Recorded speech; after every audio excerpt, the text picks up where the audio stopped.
কোনো কিছু হওয়ার বা ঘটে যাওয়া কতদিন হলো? ভালো করে খেয়াল করো, কোনো কিছু হওয়ার বা ঘটে যাওয়ার কতদিন হলো, এইরকম বুঝালে আমরা বাক্যের গঠনটা করব। হাউ লং হ্যাজ ইট বিন যুক্ত সিন্স যুক্ত সাবজেক্ট যুক্ত ভি টু যুক্ত। তো কিরকম ধরনের ব্যাপারটা? আপনার বিয়ে করার কতদিন হলো? আপনার গাড়ি কেনার কতদিন হলো? আপনার সঙ্গে সাক্ষাৎ হওয়ার আমার কতদিন হলো?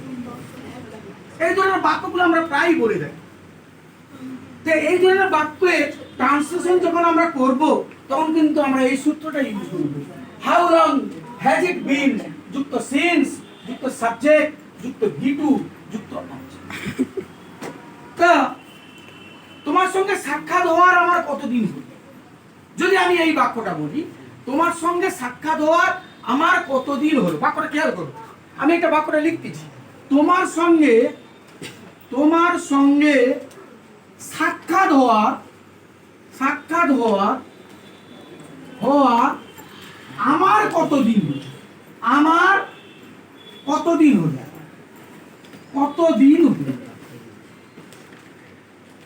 এই বাক্যটাকে আমি ট্রান্সলেট কিভাবে করব? তাহলে আমরা সূত্র অনুযায়ী কি বুঝাবো? How long has it been বুঝি দিলাম, তারপর বুঝাবো কি সিন্স। তাহলে how long has it been since, এবার কার কতদিন হলো? আমার। তাহলে আই যে সাবজেক্ট, তাহলে how long has it been since I. V two সাক্ষাৎ হওয়া ইংরেজি কি? মেট। তাহলে মেট বুঝাবো, তাহলে কি লিখবো? How long has it been since I met. কার সাথে? তোমার সাথে। I met with you. তাহলে how long has it been since met with you, তোমার সঙ্গে সাক্ষাৎ হওয়ার আমার কতদিন হলো? তুমি তার উত্তর দিচ্ছ, আপনার সঙ্গে সাক্ষাৎ হওয়া আমার 2 মাস হলো যদি বলি, তখন আমরা এই সূত্রটা ইউজ করব। ইট হ্যাজ বিন, এই টাইমের কাছে আমরা চেঞ্জ করব। মাস বছর কত চলছে, তোমার সঙ্গে সাক্ষাৎ হওয়া আমার 2 মাস হলো, তাহলে আমি এই টাইমের জায়গায় মাস কথাটা লিখবো। তাহলে কি করে লিখবো? It has been 2 months since I met with you। বুঝা গেল? তাহলে তোমার সঙ্গে আমার সাক্ষাৎ হওয়ার কতদিন হলো, এটা যখন প্রশ্ন করতেছি তখন আমরা এই সূত্রটা ইউজ করব। আর তোমার সঙ্গে সাক্ষাৎ হওয়ার আমার 2 মাস হলো, তখন আমরা সূত্রটা ইউজ করবো, এই সূত্রটা ইউজ করবো। বুঝা গেল কি? যদি বলি তোমার গাড়িটা কেনার কতদিন হলো, তোমার গাড়িটা কেনার কতদিন হলো, how long has it been since you bought the car? Since you bought the car, কেন তোমার কতদিন হলো বলছি। তাহলে how long has it been since you bought the car?